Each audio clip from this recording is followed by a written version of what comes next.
Welcome to the Save or Die podcast, a podcast about classical Dungeons and Dragons. If it's in a box, we'll talk about it. Welcome back, folks. Adventure number 7 today, and I'm sitting here with my two co-hosts, Liz and Mike. My name is DM Vincent, and we have a great show, packed full of wonderful information and all the chunky goodness of original, classic Dungeons and Dragons for you.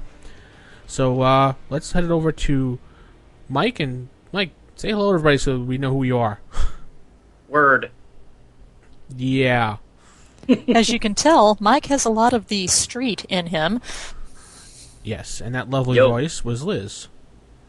And if you're listening here for the first time, we are a classical Dungeons & Dragons podcast. We cover everything inside of a box or really old stuff. Nothing new in a box like, the one we hate so much. Oh, wait, was I supposed to say that, Mike? Bad Vince. The edition that shall not be named. Yes. You are such an instigator. I have to say that's really caught on, the fact that even now Frank Menser actually says the edition that shall not be named. Well, of course, the reason it first came up was way back in when Dragon's Foot first started. It was like even the very mention of a post-2000 edition caused people to kind of start up with edition wars. Yeah. And so just to cover it, we just said the edition that shall not be named as a generic term. We're not even going to mention what edition it is because everyone knows what it is, but don't start a fight over it. And that's really where it came from. Came from a Harry Potter fan of it, obviously. Well, yeah, but I mean in the context of certain D20 or role-playing games. Yeah. So anyway, why don't you guys follow me down into the cauldron room so we can get going on with the show. So, what have we done classical this week? I've done nothing. Well, actually, no, I shouldn't say that. I did play in a game last Saturday that was Mystara based. Cool. So we used part of the basic. I hate to say rules cyclopedia because I really don't like it, but we didn't use the stupid skill part, so I was happy about that. I don't like the skills in revised and rule cyclopedia. So you don't? No, I hadn't noticed. I don't really like them. I don't like the way they work, and it reminds me too much of second edition. So I was going to ask if it was similar to the secondary skills list in second edition AD&D. Yeah, it's kind of like it. Actually, more reminds me of like playing third edition because you have the skill, and then you have to roll under the certain number, and it just. I don't need skills for that. I can describe what I want to do. Yeah. Was that original for Cyclopedia, or was that in the Master? I think it was in the Master. I don't remember. I believe it is in the Master. Okay. I didn't really get into... Like, I've never... I have the Master. I've read it a long time ago. I've never actually used the Master. Yeah.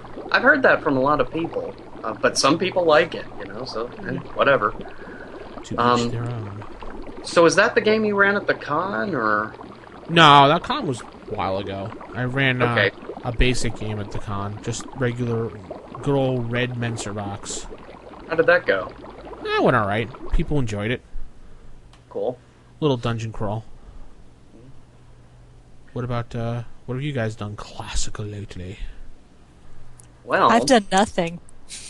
Liz. I haven't even played first edition AD&D lately. Well, not over the past week. Week before I did, but anyway. But I've done nothing basic D&D. Well, I have. At least a original classic brown book. Yeah. I've read a supplement that came out for original D&D maybe a year or two ago. I finally got a copy of it. It's called Supplement 5. Supplement 5, okay. Arcosa.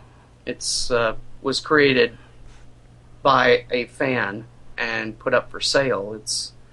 We can put the link in the show notes if anyone's interested, but it's caused a lot of stir when it came out because it's done like the Greyhawk and Blackmore Brown books, in that basically it's this guy's campaign, and it's got the sections, these are the changes to the Myth and Magic book, Monsters and Treasure, Underground and Wilderness.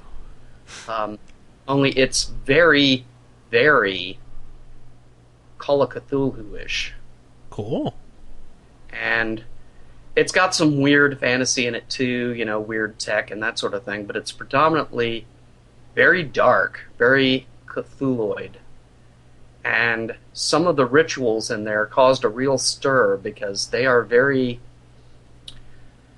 I won't say graphic, because it's not gratuitous descriptions of violence and other... Like there's just disturbing? Things. But disturbing. Yeah, that's a good word for it. He basically, the author, Jeffrey... Oh, I forgot his last name. I'll put it in the... we can put that in the show notes too, but... Jeffrey T, I think it is. Anyway, the horrible rituals are described almost clinically, really, but he doesn't pull any punches, and especially when it involves sacrifices or obscene rites or whatnot, it's kind of like, wow, that's not something you want your kids getting a hold of. So, is it written like, maybe if they wrote it for like the original vampire stuff, the Sabbat stuff? Yeah. Written as graphic as that? I wouldn't... Go ahead. I said written as graphic as that? Again, graphic, I wouldn't say... More just clinical. There's no gratuitous, adjectives or that sort of thing, but it's almost... Yeah, it's almost like a clinical description of, say, Nazi concentration camps or something. It's described in a very detached way, but in some ways is even kind of creepier for that, It's like, boy, these guys are evil. So what is there? Ceremonies listed in there? Yeah, he introduces a new class called the Sorcerer, but it's not, that's, the post-2000 Sorcerer whatsoever. Yeah. They do everything through rituals, and this is literally supposed to be the iconic Robert E. Howard type sorcerer who, has become insane through the use of his horrible magics, and he does very horrible sacrifices and rituals and just, things that make your hair stand on end. I mean, he doesn't go into lots of gruesome descriptions, but, it's very straight that, in order for this ritual to occur, a dozen young girls will be ritually sacrificed by, cutting off and then, thrown into the pit. And it's like, So they went he sells an expurgated version for more delicate sensibilities. I bought the unexpurgated version. And while it doesn't glorify it at all, I will say that for him, it does kind of make, it's like some of the, Lovecraftian original writings, it's creepy and, bad things happen. But the only objection I would really have to it is the impression is that the sorcerer is a player character class. And if I ran Carcosa, I would stomp that immediately. It's like, no, these are non-player characters. Because I do not want any PCs doing this stuff. I guess if you were running an evil campaign, maybe. Yeah, if you're running an evil campaign. But I tell you, the whole description of Carcosa, it almost just works as an evil campaign. I mean, it's one of these, it's even worse than original Vampire of the player characters, trying to maintain their humanity against a world of darkness. This is even worse. If you're good, you're almost, you're going to die and die horribly in a vain attempt of saving or what little is left of humanity. And most humanity in Carcosa really isn't worth saving. Meh. So, unless that's what you're, unless you're wanting to look for something like that. I mean, it's a great source book for individual ideas and for evil sorcerers, as an opponent for the player characters. It's got some great ideas to make them really despicable. Do you think it might work as something similar to, say, Ravenloft? Characters find themselves in Carcosa briefly and then manage to get out and back to their own world? Yeah, that would work really well, just to give them a taste of a really horrible world. Maybe if, a planar shift or, a magical device or item or artifact goes awry, you could find yourself dumped into Carcosa for a while. And yeah, it's definitely different. I'm going to put the link up for that, because I'd like to take a look at this. Okay. This evil source book. Is it an evil source book? Is it an evil source book? Yeah. They would have an evil petting zoo. Yeah, right.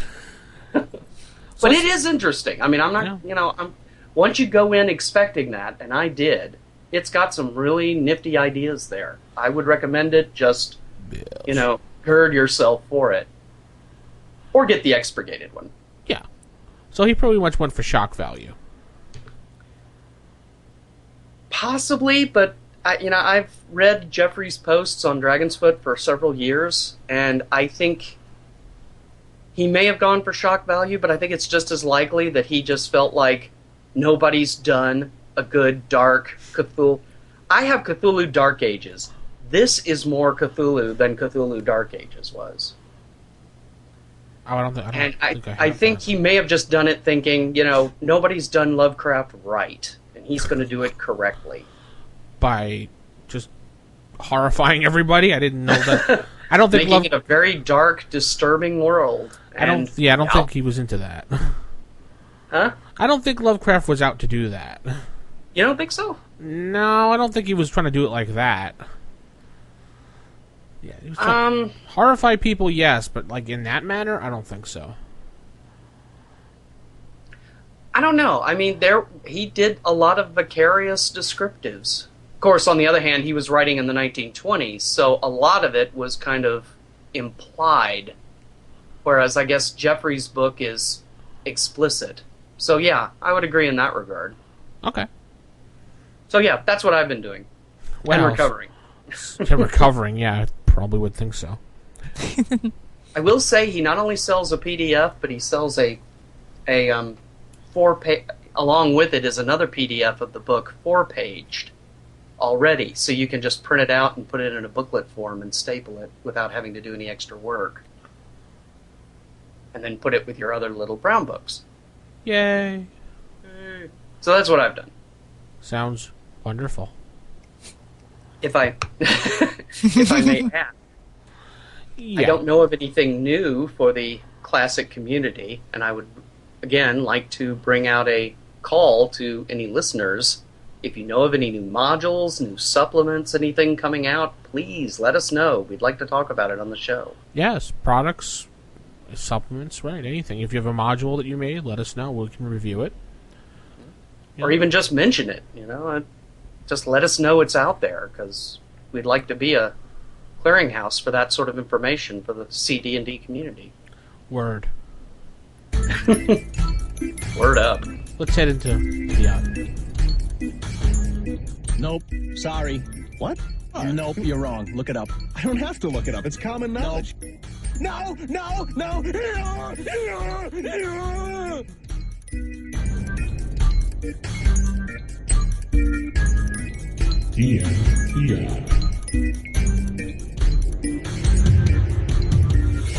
So in the wonderful world of DM Fiat, we have don't we have a segment that's listener requested?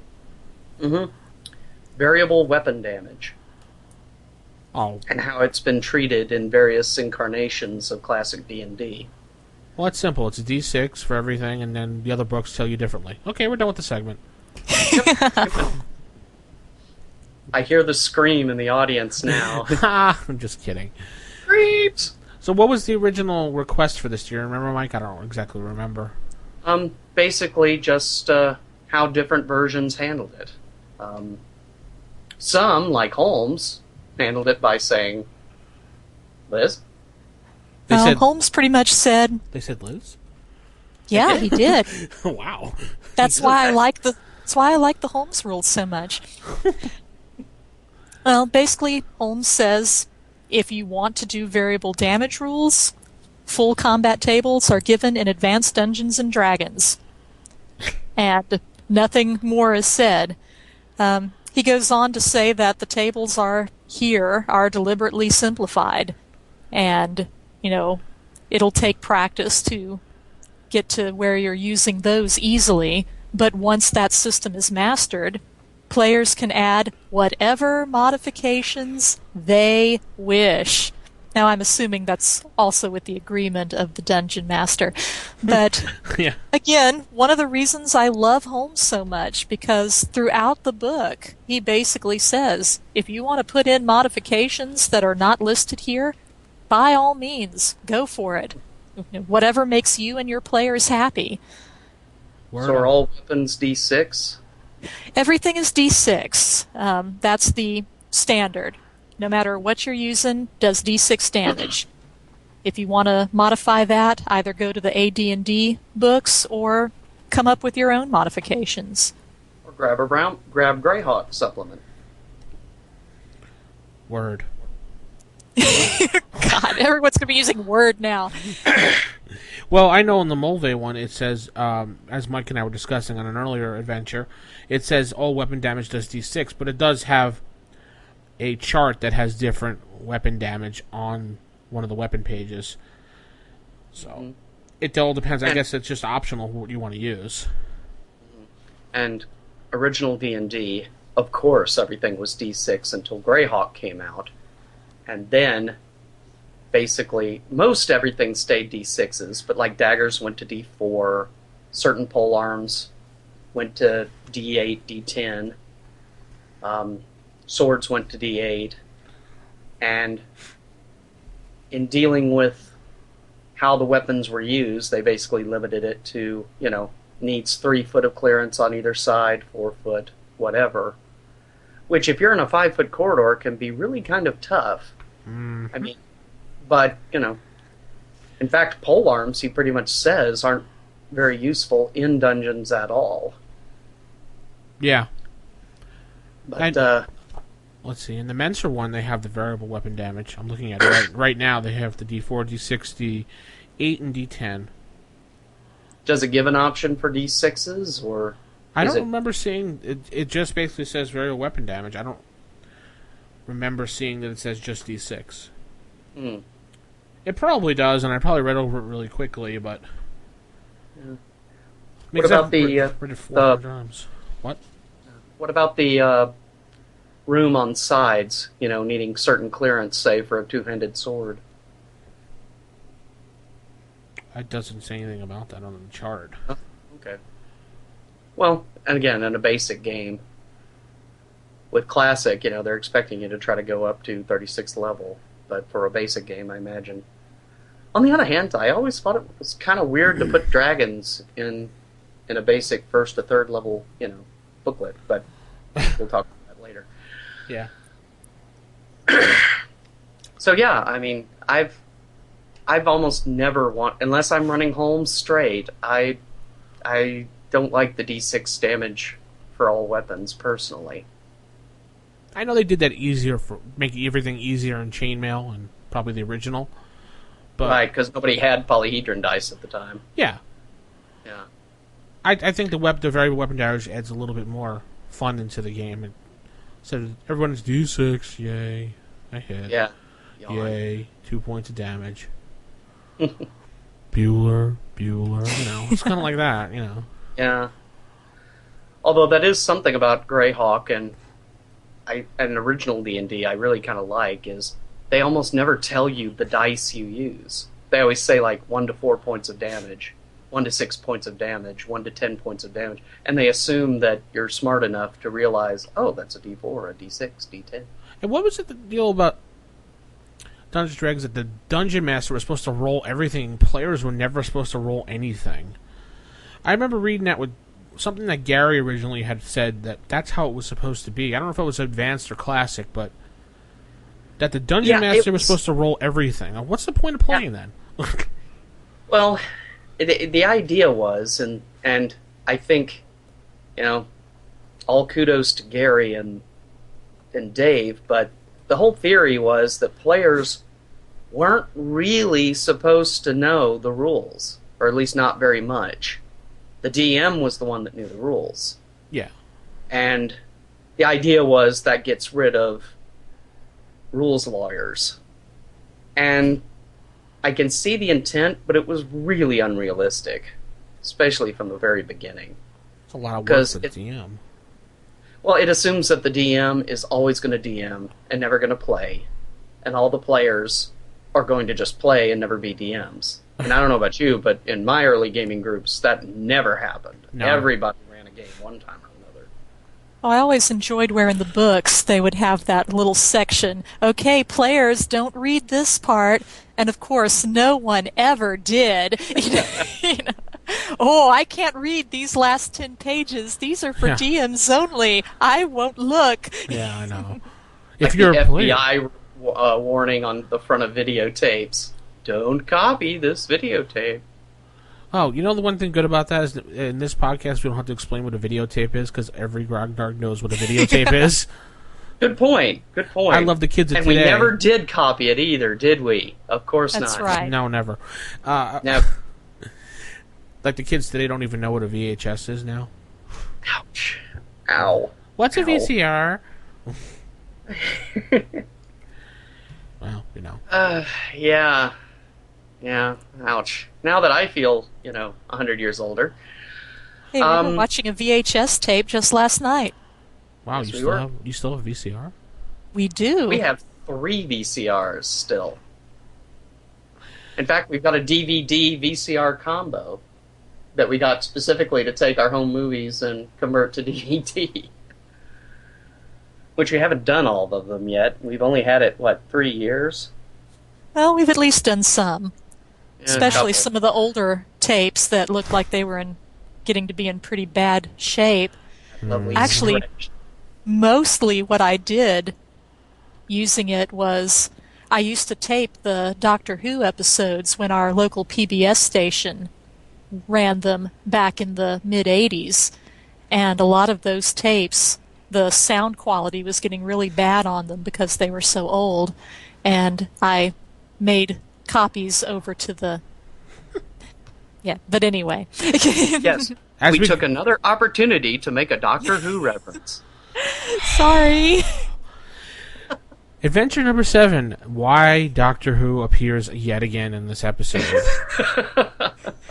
I'm a fangirl. I can't help it. As we travel off into left field... Because that never happens on podcasts. Never at all, because we're supposed to be focused on variable weapon damage right now. Now, variable dice being referenced, I've never really liked the larger than man-sized or smaller than man-sized creatures, which I believe is exclusively in Brown Book Greyhawk. I don't think any of the other basic experts ever touched on that. No, I don't think so either. I believe it went over to first edition, so... Yeah, and none of the other basic experts picked it up. And I must admit, I like that part. You know what annoys the crap out of me? That they have that, and then people, they say, the large class is, 7 foot or 8 foot. And you get these people that make characters that are just 1 inch underneath that. 7'11". Yeah, just so they wouldn't be considered large, but they're tall enough to intimidate everybody in the world. Because technically, according to the rules... Yes. Yeah. Well, it's too bad. You're wearing big shoes. Now, roll for initiative. Oh, wait, did I say roll? I meant really roll for initiative, of course. Yeah, I know. Anyway. So, yeah, that's most of it. I never literally did the 3 foot or 4 foot range, but I always just used common sense, which works out about to that. Oh, and that's something else to variable weapon damage. What? Brown Book Greyhawk specifically gave increases to damage with spears if you set them against a charge. Did any of the basics do that? Set them against a charge? Yeah. Like you're bracing it? Yeah, bracing the weapon as your opponents are racing toward you. You immediately got first hit that way, regardless of initiative, and you did more damage for that first round if you hit. I know they have a defensive brace position, and you get a bonus for that, but not a. I don't think there's an offensive one. Huh. So I guess they changed it into a defensive add to armor class rather than the initial attack bonus. I remember reading in the Menser you can do a defensive position or some type of defensive instead of attacking in case just to add to your armor class. I'll try looking that up. I suppose I can see that because in the end, unless your attacker is utterly mindless, what it's really going to do is keep them at bay and make it harder for them to hit you, whether you hit them or not. Brains. Speaking of zombies, anyway, no, we're not going to get off into Okay, let's end this segment. George Romeroing. Yeah, and head over into random encounters.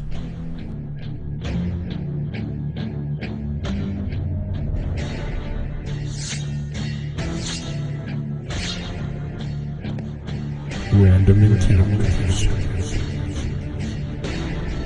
So, random encounters. What do we have this week, Liz? Zombies. No. No. Okay, dragons. Dragons. Sorry, I got excited with the zombies. We will do zombies on another one. Are they an evil dragon? They're just evil dragons, yes. But we're going to focus on one evil dragon this week. Yes, the most iconic of them all. Purple. Ooh, I love the How purple did you dragon. guess? No, it's the red dragon. The red fire-breathing dragon. Yes, and how do you get a purple dragon? Well, when a red dragon and a blue dragon love each other very much. You Anyway. actually went This is there, the family huh? podcast. Yeah. Is there a purple dragon? I don't remember seeing one.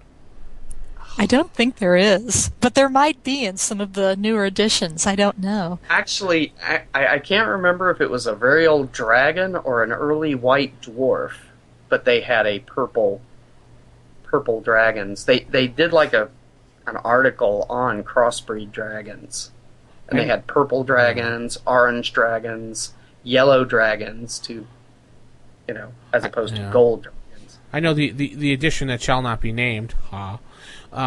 They went nuts with dragons, and it's like every shade of the spectrum, every type of gemstone, and Burnt umber dragon. It's Crayola dragons, basically. it's an S dragon. Every time I think of that, I think of the Dogma episode. Yeah. The demon. Turquoise dragons. So the red dragon Red dragon. is, well, in Mentor it's chaotic. What's it in Holmes, Liz? Chaotic evil.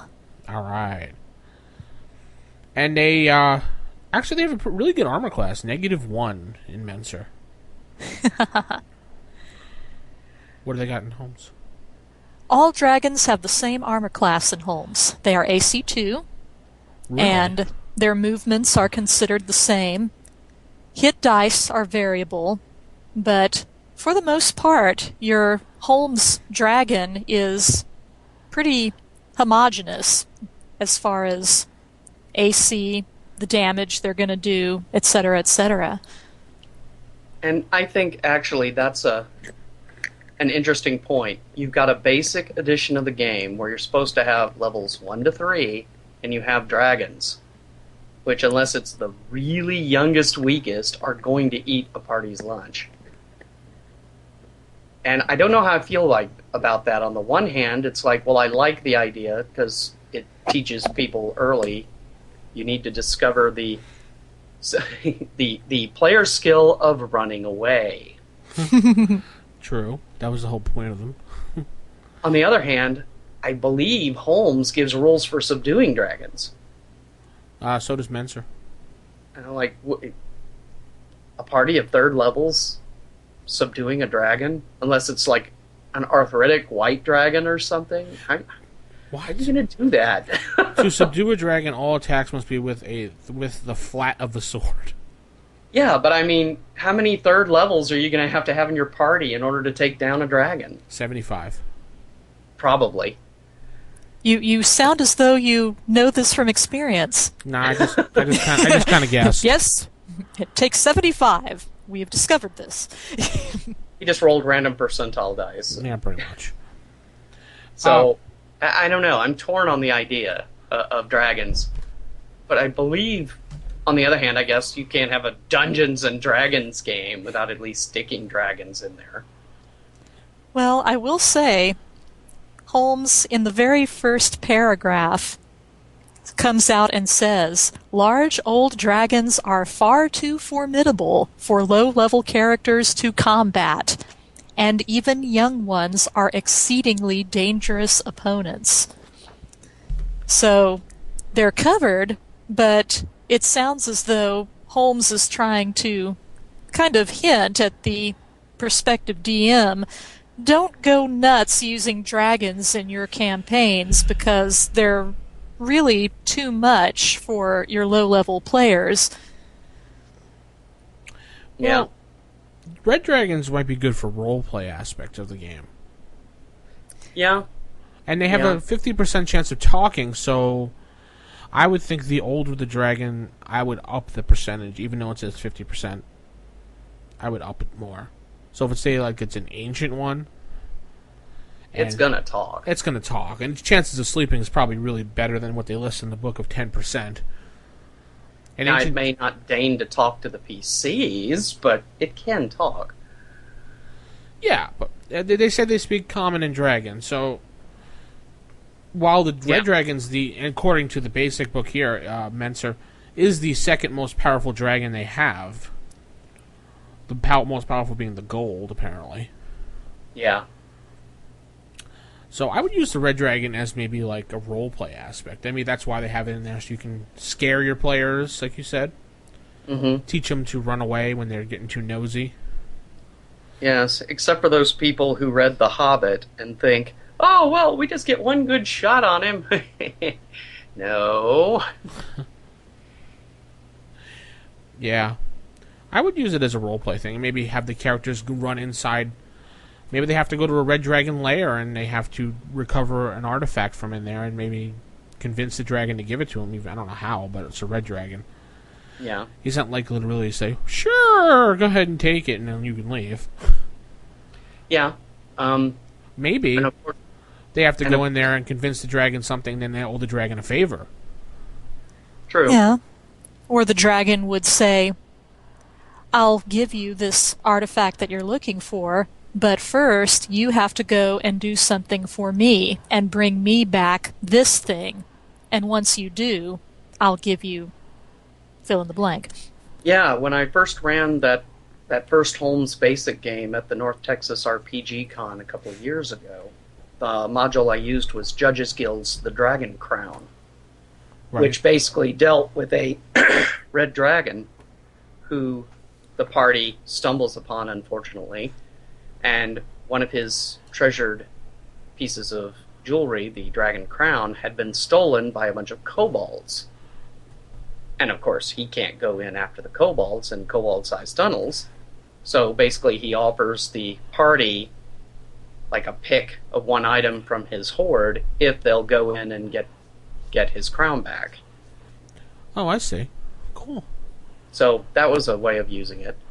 Well, maybe the red dragon is trapped in the cave and the players can find something for him to get out. Do they want to help him?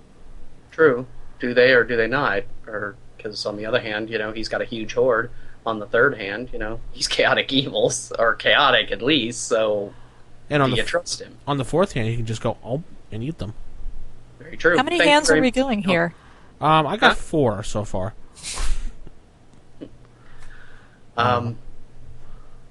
Young dragons, of course, would be useful in that they're more of a challenge level for a third level party. And of course, they're young, they're still trying to gather their hoard. And you can have the ubiquitous dragon threatening village. Party needs to go save them. What about if players try to tame a young dragon to ride? in Brown Book, they have rules for that, or how you're supposed to when you subdue a dragon and get them to work as mounts. Yeah, but wouldn't you think when they become older, they're going to turn against you?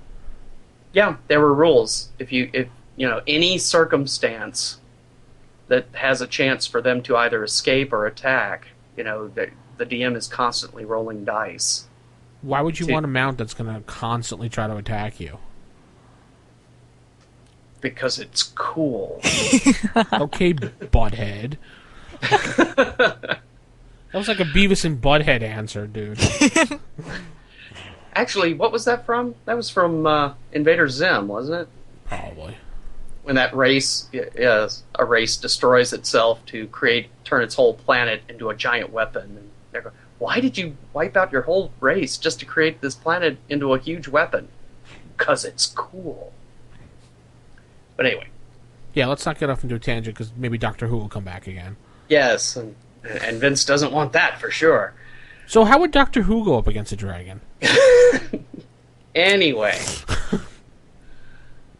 But yeah, I mean, you could do that. I actually ran an adventure once where, it turned the fair maiden being captured by the dragon on its head, and the dragon was actually being threatened by the king's daughter. And the party. She was blackmailing him? Actually, you should remember, you were in the adventure. How do you blackmail a dragon? Basically, she was trying to gather lots of forces to go after it, using the excuse that she was being sacrificed to the dragon. But in truth, the dragon really didn't want anything to do with them, and the parties were basically getting suckered. Sucker. I don't want to give away too much on that because I may publish that eventually, but basically that concept. Another one was where the dragon was protecting a village, and it's an evil dragon, and they're trying to convince the villagers that this is an evil dragon. It's like, well, no, that he protects us and takes care of us. And of course, what they didn't know is they were basically his cattle ranch.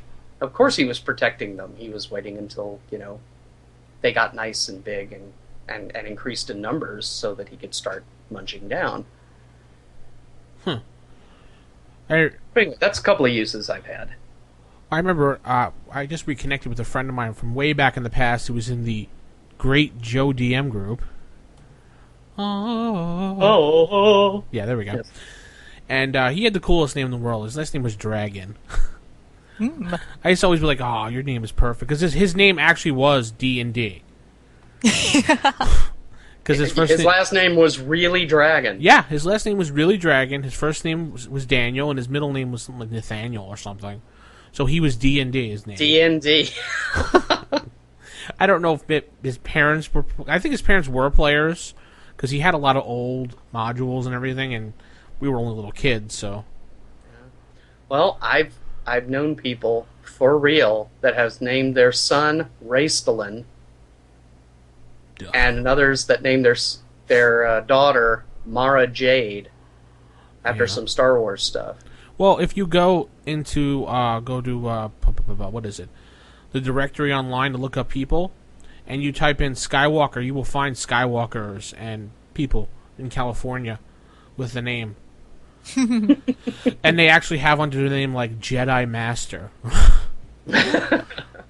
I was just like, okay. There's actually someone named Luke Skywalker, and it has his address and everything in California. I looked it up, and it had, below his name, it said Jedi Mentor. I was like, is this guy serious? Have you ever seen well, I'm getting off track here again. Have you ever seen a video called Trekkies? Yeah. There you go. Yeah, true. But anyway, that's how I would use a red dragon. Yeah, so we were talking about, the good old days with Joe, and he actually named him the Great Joe DM. Because he used to always say, after Joe disappeared, like Joe disappeared whenever he went to Joe Land, I don't know where. He's like, Joe apparently was the Great D&D god that came down from the heavens to show us how to play the game and give us great adventures, and then he went off back to Joe Land. He used to always say that because we were never able to find him again. His dimension of Joe. That's why you keep mentioning the great Joe DM on podcast. You keep hoping he'll hear. And I'm hoping so, yeah. There's a 1% chance that if the god Joe hears his name, that he will return and grant a boon. When I went back to New York, much like Hastur. I think I had a hallucination because I went back to New York and I thought I saw him walking down the street in Long Island with his backpack on that he used to always wear with his D&D books in it. and he's still... Yeah, I went up to him and was like, Joe! And he looked at me. It was a totally different guy. I'm like, oh, sorry. Oh, yeah. It was just weird, too, because it was like the same type of backpack, all full with books and dice. I'm sorry, I thought you were someone cool. Ooh. Wow. Yeah, so, the story was that we used to... I guess Mr. D&D used to like to always hunt for dragons, so... I remember there was one adventure... He tried to subdue them, or kill them? He wanted to be a dragon slayer, I think. Because I remember a couple times that we were rescuing him from almost being eaten from a dragon. There was one time he got eaten by a dragon, and we had to go inside the dragon and try to get him out. Ew. Yeah, kind of a fantastic voyage. I kind of told him, I was like, you can just wait in there and wait for the dragon to poop you out. I mean... This too shall pass. Yeah, because he may not be able to digest you. Yeah, I wouldn't bet on it, but you never know. And if he does, well, his magic items. Maybe that's how a dragon gets his hoard. Ew. So you're trying to say the dragon's hoard is all poopy and disgusting? Well, he could use, depending on the items, he could use his fire to clean them. So, anyway. Oh. How often did you guys have players wanting to try to get armor from Dragonhide? Quite a bit. On occasion, but not very much. I mean, more often than not, they wanted, I just want +5 armor, because, that works all down the line, rather than the dragon scale. Everybody wanted black dragon armor. Because it was black. Yeah, when they did want them, they wanted black dragon armor. Because black is cool, I guess. I was always like, well, why don't we just get gold dragon armor? Well, gold is a good dragon. Why can't a gold be an evil dragon? Wow, that's the reverse. Normally I had to keep my players from... A gold dragon, get him! No, seriously. What's your line again? Why? I know dragons have certain alignments that are imposed on them from when they made them, but why can't there be, like, a good red dragon? Isn't there, like, a small % chance there'd be a good one? Or, like, a lawful one? Grew up in a good home. Yeah, what if he was not in the gutter in the ghetto and he was rescued by a gold dragon family and brought in and given clothes and toys, and would he be... Seriously, but if he was raised by a gold dragon, would he become lawful in his attitude, or would he still be a little evil bastard? I would think that that's something that fell under DM fiat. Because, I have had dragons that, are supposed to be evil, because there's several magic items, particularly in original D&D, that change alignment. Right, but not change alignment. I'm talking about his. Well, obviously, red dragons are evil because of the way they're raised. Their influence. We're getting on the slippery slope, though, of, if is it hereditary or environment? Because if it's environment, then it's an evil act to kill orcs. It's a game. Someone will make that argument. In fact, I've read that argument. I'm sure you have. Killing orcs is racist. And it's like, they're evil, it's a game, do it. But I don't see any reason why, especially if your players are just assuming, say, all red dragons are evil. Well, why is it racist to kill orcs?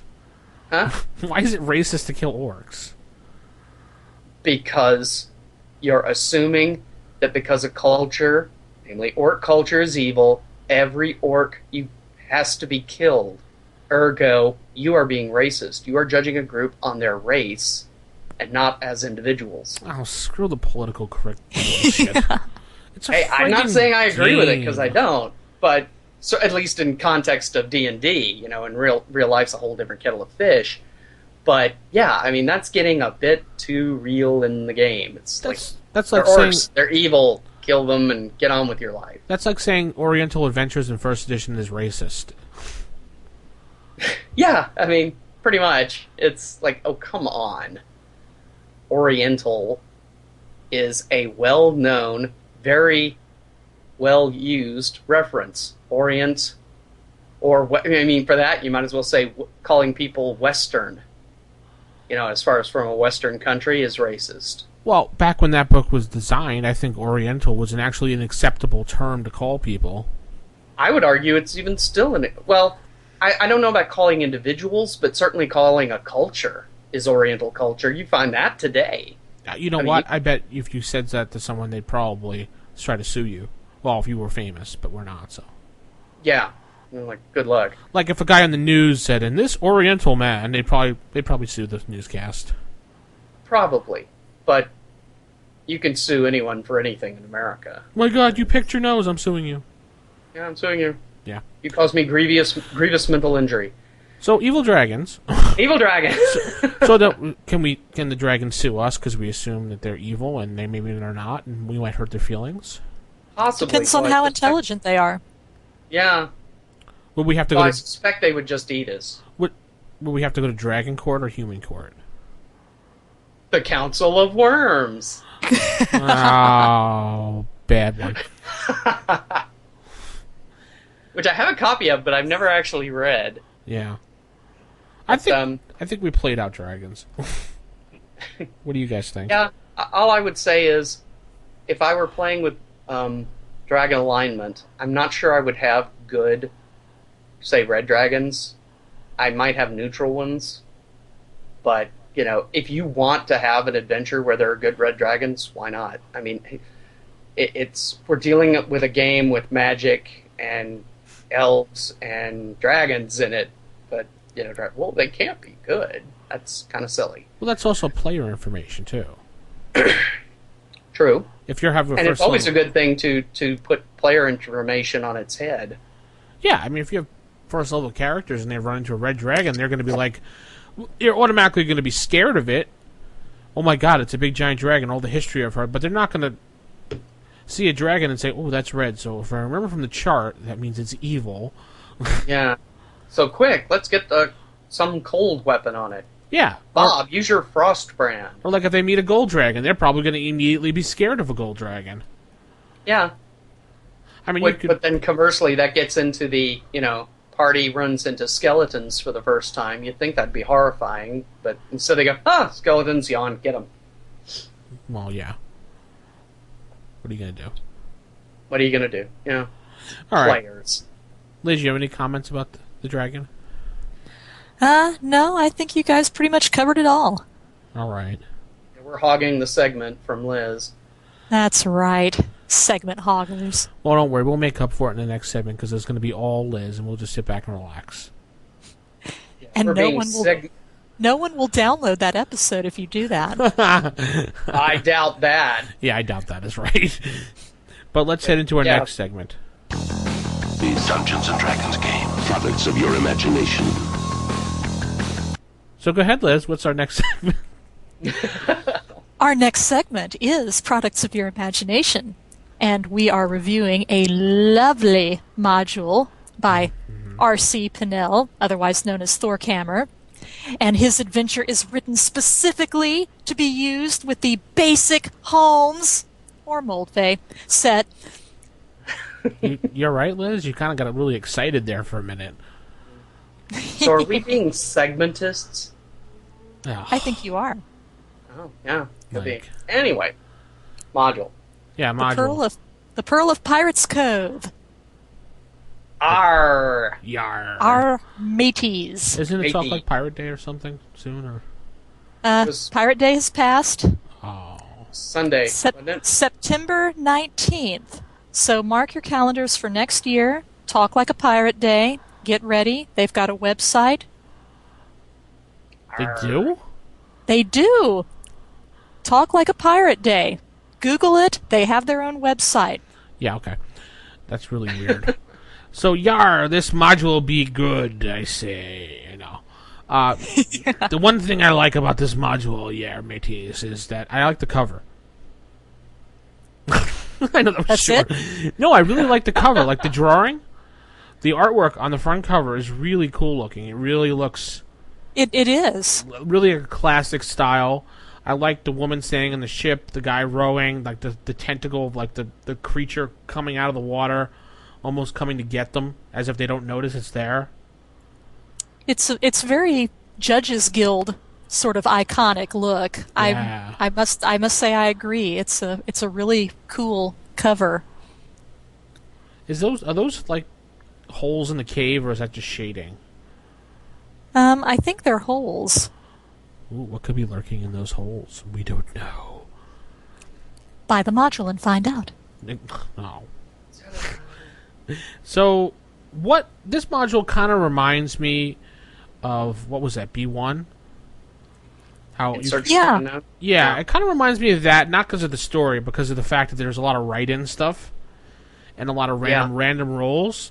I think maybe he was going for that, which is cool. Hmm? I wouldn't roll everything on the spot, but I guess you could sit there beforehand and roll it up. Yeah. Or you can take the theme of the particular encounter area and use it that way. But I do like the way there's a choice, and it pretty much guarantees that you're never going to run into the same two adventures twice in the same module. And he has a rumors chart, which I love rumors charts. Yeah, I do rumor too. charts are great. Is there anything we can actually say about this module without giving away the story of it, or too much about it? I think we can at least say that it's for an initial party. Isn't it first to third level? Yeah. First to third level. Yeah. And he has, as part of the Wandering Monster table, two of my favorite wandering monsters, giant centipedes and giant rats, both of which have killed me many times in the past. Oh. As a matter of fact, there's a lot of things in the Wandering Monster table where you have to make a save or die. This module was made for our podcast. Yeah. Wow, Liz, you're like really perky today. Did you drink too much coffee, or? I only had There's one no cup. There's no such thing as too much coffee. As we know, Mike, many times during the podcast you've gotten up and got coffee by now, so. Yep. Actually, no, I prepped. I prepped with a nice big tankard. So. Well, I know every time we game with you, I was like, I'll be right back. I'm going to go fill up on coffee. It's like, geez, Mike, how much coffee do you drink? But, so this story is just enough, yeah. Just enough to get through the morning. So this story, long ago, a local girl, not yet a woman, lost her leg to a shark when dangling in the water. Why would she do that? It was a hot day. Her feet were hot. Oh. Fishing off a dock, that's generally what you do in order to get the maximum cast out into the water. What? She should have just basically just cut her foot and let the blood go in if she was doing that. Might as well have just done that. So she was scarred badly and sewn up, and she had a big stump. It's one-legged Sally. Yar. I like the idea of the pirate being a woman. You don't often come... Except, and when you do, she's always like R.E. Howard's Queen of the Black Coast, you know, Miss Scantily Clad Pirate Captain, utter babe, you know. This is a nice change of pace. She's one-legged, you know, she's not described as particularly either beautiful or ugly, just kind of there. It's cool. It's more plausible. I like that. Yeah, and then she becomes like, you know, destitute. She starts stealing. They don't like her anymore, and she pretty much goes on her own and becomes a seaman. And on the Minnow Hunter, was he watching Sailor? Yeah, was he watching Gilligan's Island? I don't know. Not the Minnow Hunter. Oh, the Minnow Hunter. Sorry. Totally It different. goes after Gilligan's ship. So they basically go on to say that her life becomes a pirate outlaw and some other stuff, and then the players come in and do something with her. And Yeah, there are some caves that were the lair of the pirates, and they've been abandoned ostensibly for a while. But 20 years. There could be riches there for some drunken homicidal maniacs with a treasure map to go find. So basically, this is pretty much a rumor. There could be gold. Let's go out. Let's go find out, explore, and try not to die adventure. Yeah, and which really has the rumors come into play because they can give hints or they can give you false information, and it's just really cool. With no offense to my car, I actually find the story background of this module more interesting than the original B1. I do. I just, and it's not just because I have a nautical thing. I think it's just a more interesting story all around. So does Sally pretty much is lost at this point. Yes, everyone is long dead. Everyone is dead. And they say her treasure and her ghost are supposedly there. Yes.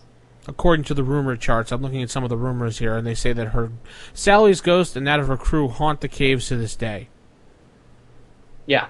And then he gives you like false, partially. I guess does PT stand for partially true or partially true? Yes. Okay. There's some great rumors here, but I'm not going to read them all because I don't want to give it away. But that was one of them that I thought was pretty cool. Yeah.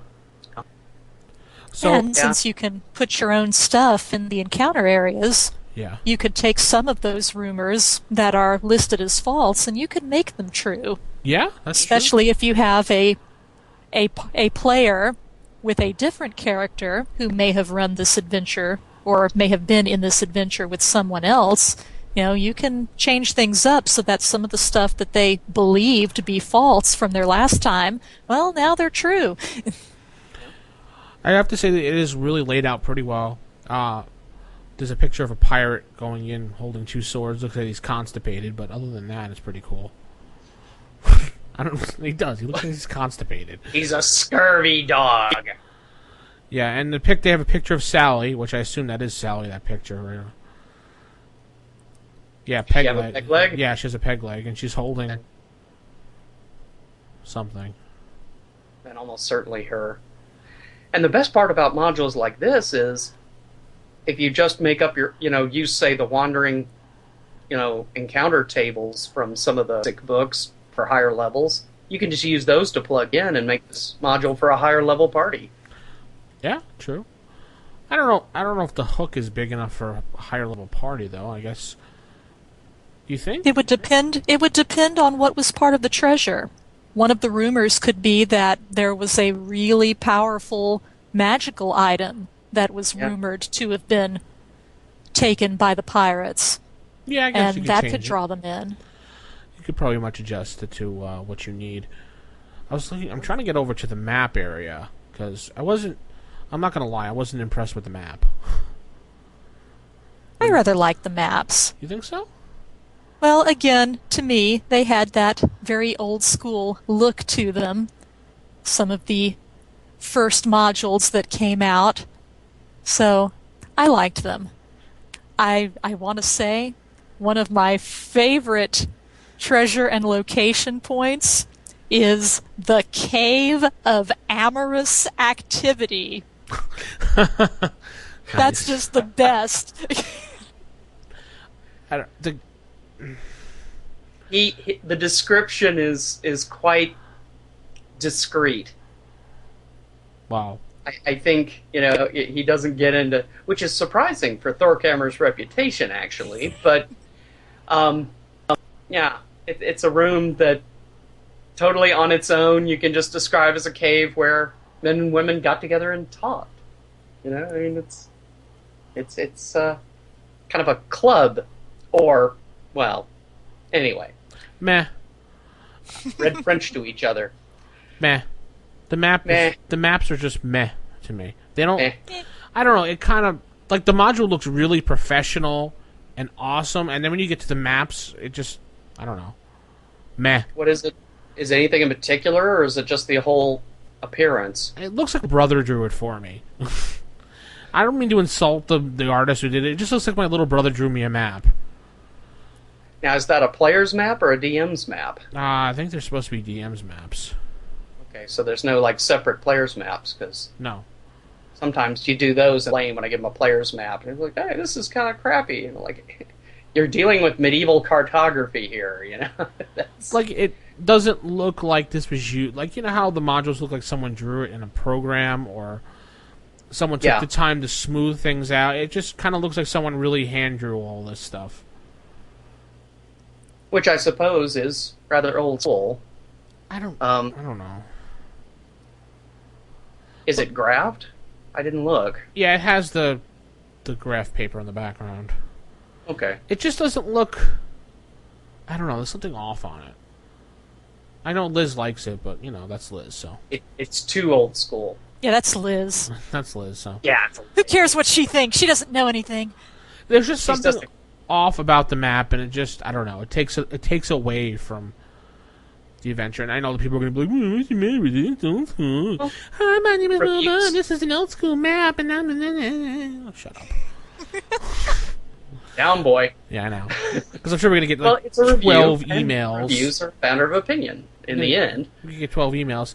Hey, I don't like the hate you're doing in the podcast, and my name is blah, blah, blah. Shut up.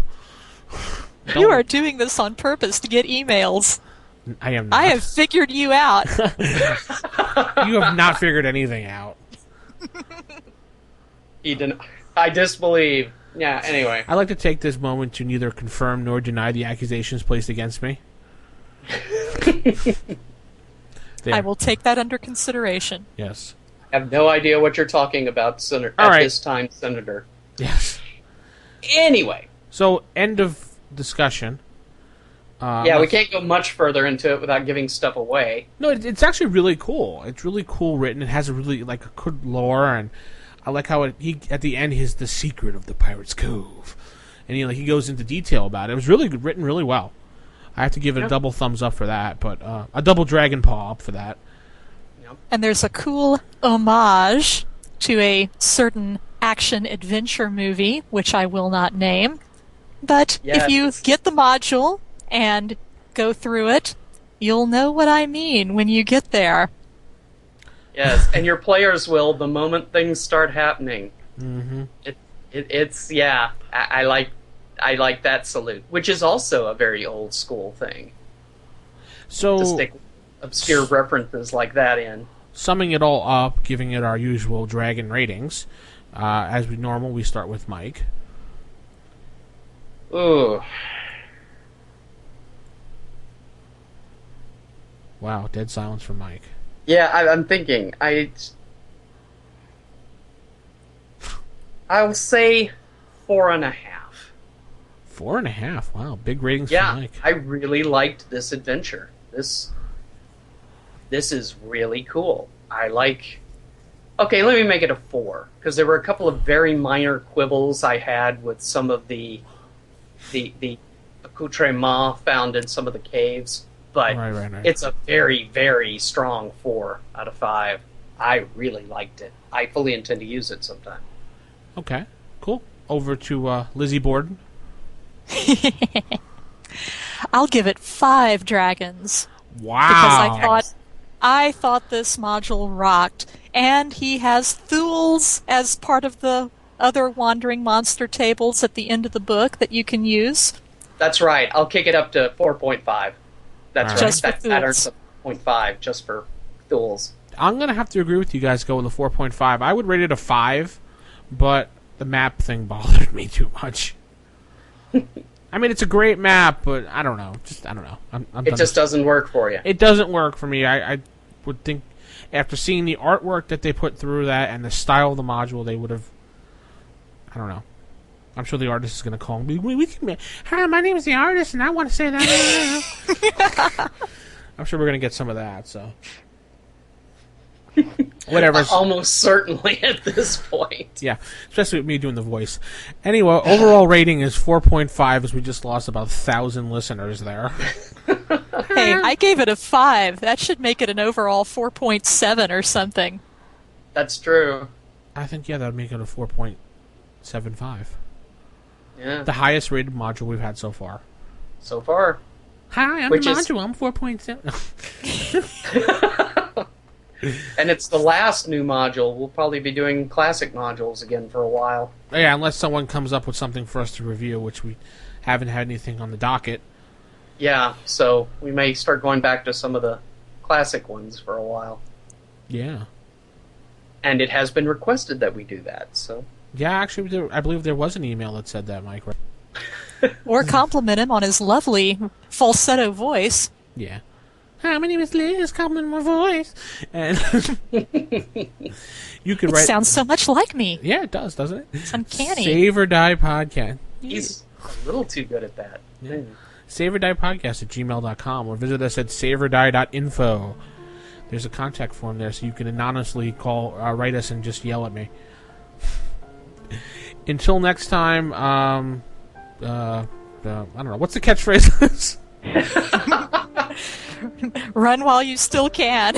Can you make the save? And that's going to conclude our show for this week, as I need to get out of here. Goodbye. Bye. Bye.